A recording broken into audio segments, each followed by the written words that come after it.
This is a picture of Sharon with her cousin Sandy. I took this in Miami on our first trip. We drove down from Detroit to Miami so Sharon could be with her family for Christmas. And I'll give you a little background on how Sandy came to Miami from Detroit.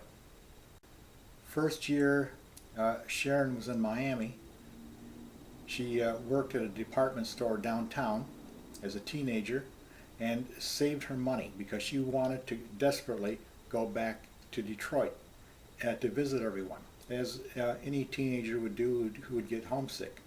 So she saved her money and she flew back to Detroit to visit everyone.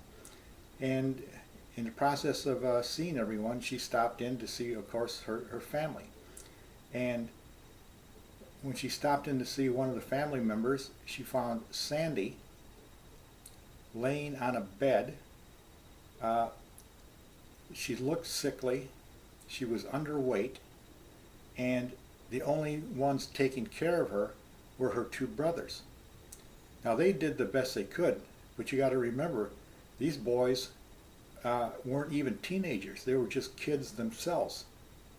So Sharon took one look at Sandy and it broke her heart. And she got on the phone with her mother in Miami and told her mother, she said, I got to bring Sandy back with me. I've got to help her. And her mother said, of course, and she agreed. And Sharon got permission from Sandy's mother to bring her to Miami. So Sharon got back on the plane, headed for Miami. And this was a long flight because this was not a jet plane, this was a prop plane. So to save money, Sandy sat on Sharon's lap. But sitting on Sharon's lap, she peed all over her. So for hours, Sharon had to sit there with pee all over her own dress and everything else until she got back to Miami. Sharon was about 16 years old and Sandy was 2 years old at the time Sharon brought her back.